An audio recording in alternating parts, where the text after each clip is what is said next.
Alô amigos, bem-vindos mais uma vez a esta nova edição do nosso canal Planeta Azul Meditação.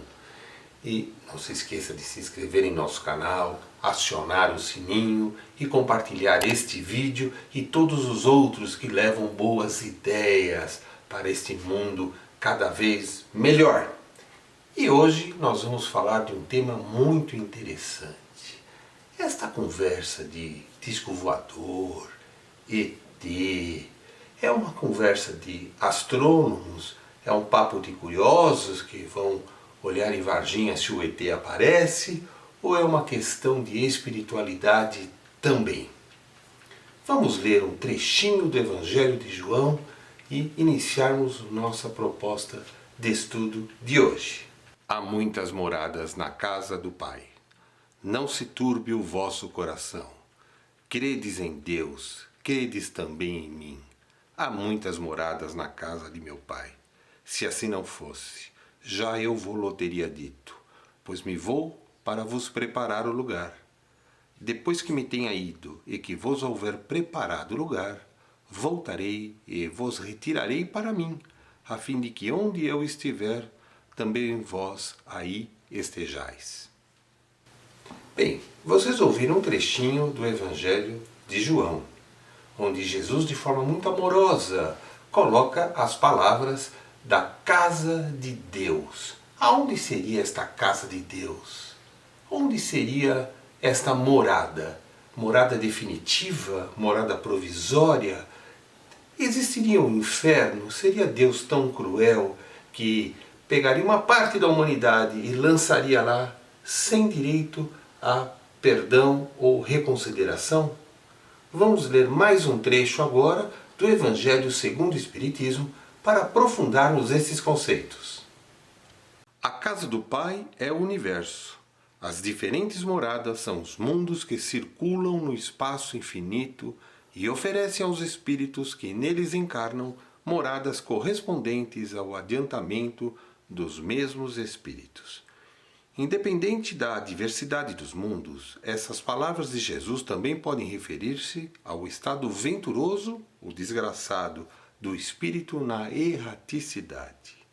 Conforme se ache este espírito mais ou menos depurado e desprendido dos laços materiais, variarão ao infinito o meio em que ele se encontre, o aspecto das coisas, as sensações que experimente, as percepções que tenha. Enquanto uns não se podem afastar da esfera onde vivem, outros se elevam e percorrem o espaço e os mundos.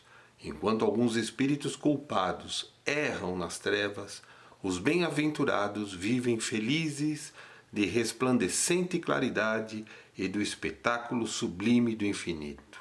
Finalmente, enquanto o mal está atormentado entre remorsos e pesares. O justo, em convívio com aqueles a quem ama, frui as delícias de uma felicidade indizível. Também nisso, portanto, há muitas moradas, embora não circunscritas nem localizadas.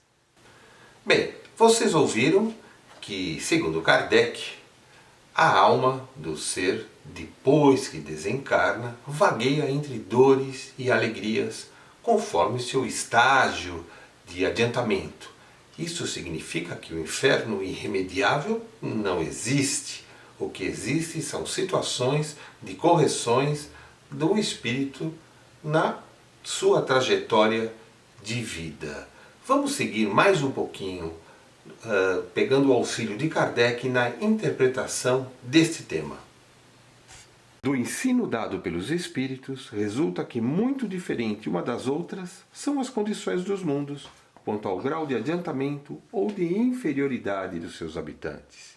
Entre eles, há os que são ainda inferiores aos da Terra, física e moralmente, outros da mesma categoria que o nosso, outros que lhes são mais ou menos superiores a todos os respeitos.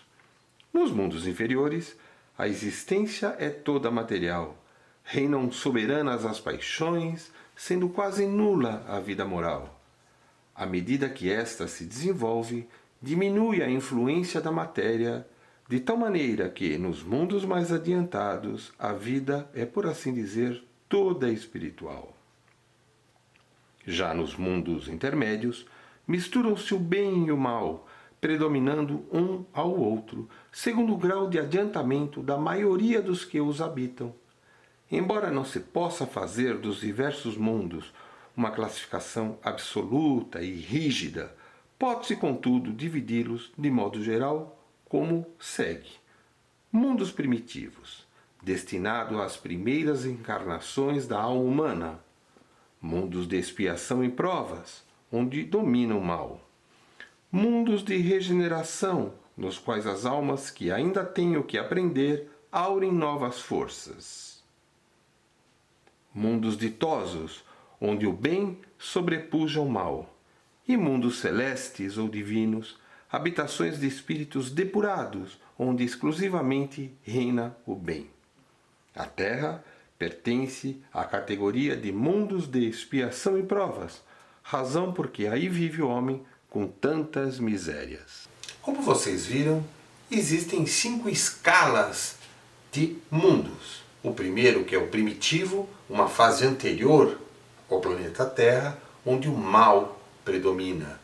E o último mundo, naturalmente, o mundo celeste, ditoso, aquele mundo onde os espíritos estarão felizes e vivendo na plenitude da bondade divina. Bom, para entendermos um pouquinho, nós criamos alguns desenhos para que você possa se encaixar nesta dinâmica de 5 estágios da alma, da vida humana. Estágio 1, mundos primitivos, exclusivamente do mal. Estágio 2, mundo de provas, onde o mal supera o bem. Estágio 3, mundos de regeneração, equilíbrio entre o bem e o mal. No estágio 4, os mundos ditosos, onde o bem sobrepuja o mal. E os mundos celestes, ou mundo celeste divino, onde exclusivamente reina o bem.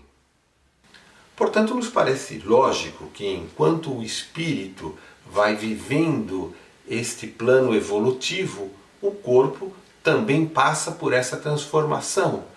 No primeiro estágio, ele é mais grosseiro do que este momento que nós estamos vivendo na Terra. Mas aí há um probleminha. Como juntar 2 corpos tão diferentes, um sutil e leve, que é o espírito, e outro grosseiro? Aí está o perispírito, ou centros de força, onde se encontram os chakras, que o hinduísmo tanto destaca, que são os centros de força onde a energia flui do espírito para o corpo e vice-versa. Vale lembrar que 2 características materiais tão diferentes jamais se misturam.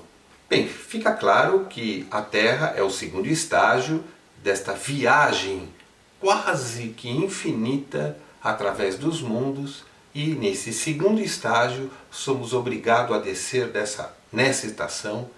Estávamos sem a vida carnal, éramos só espírito na erraticidade, e aí fomos obrigados a descer para vivermos essa experiência encarnada. E as características corpóreas dessa experiência encarnada está ligada a vidas passadas. Um pequeno defeito físico, talvez seja uma escola, uma corrigenda para uma atitude infeliz espiritual tomada no passado. Assim como as áreas onde o espírito encarna têm a ver, nos aspectos geográficos, com a própria necessidade de aprendizado desse espírito. Locais mais frios, menos frios. Será que alguém foi deixado na rua no passado e agora tem que viver uma experiência um pouco mais dolorosa neste momento? Ou seja, tudo tem a ver com necessidade e mérito.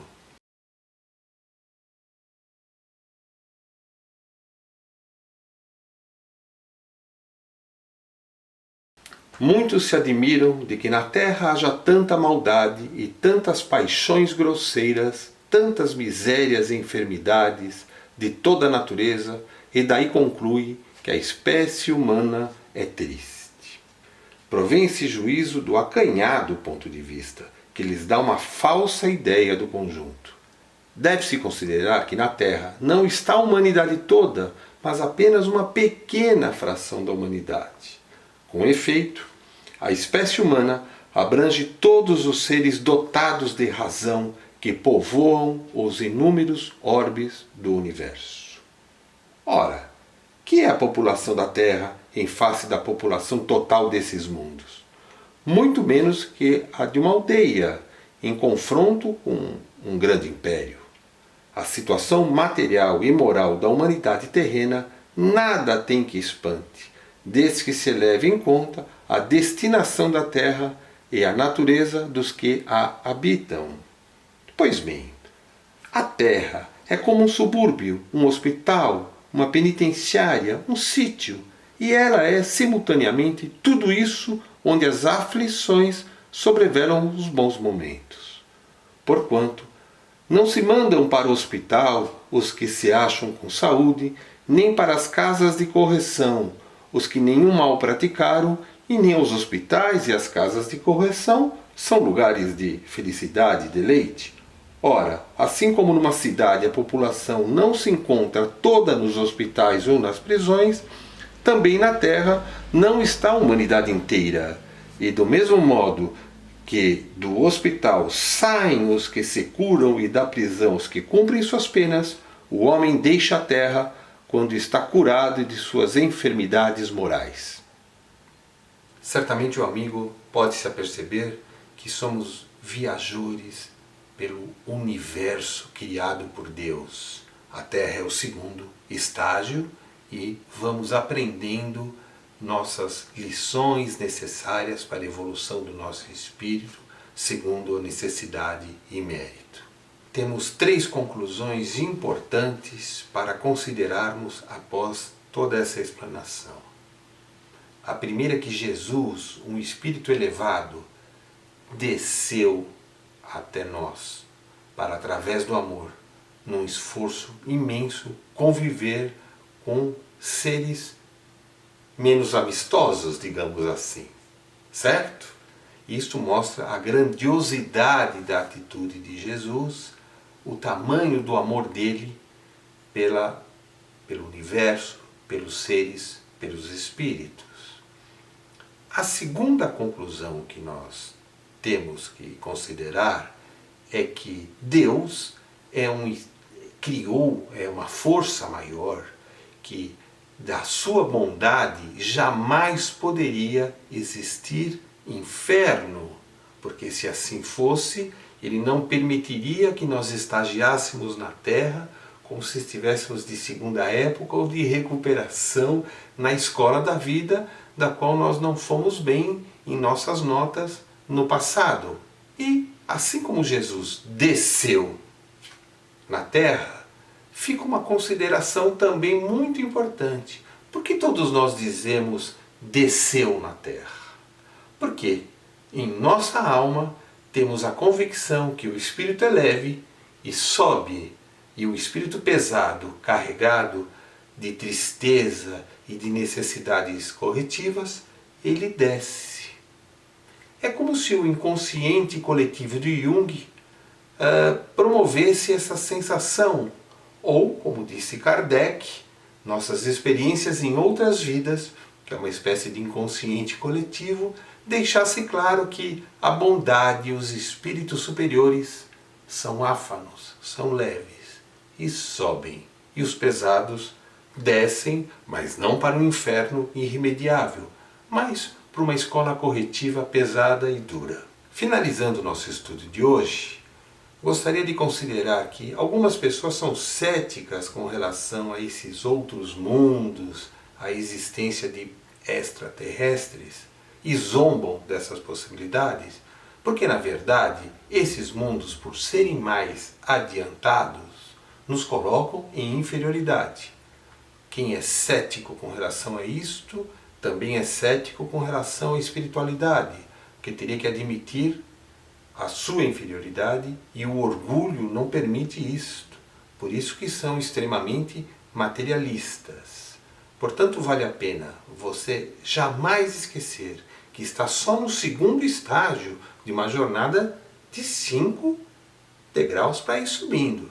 certo? E cada um tem um tempo bem grande, milhares de anos. É a jornada do ser através do universo, através do planeta. Inscreva-se em nosso canal, acione o sininho, compartilhe este vídeo e todos aqueles que possam contribuir para o progresso da humanidade. Bem-vindos ao Planeta Azul Meditação.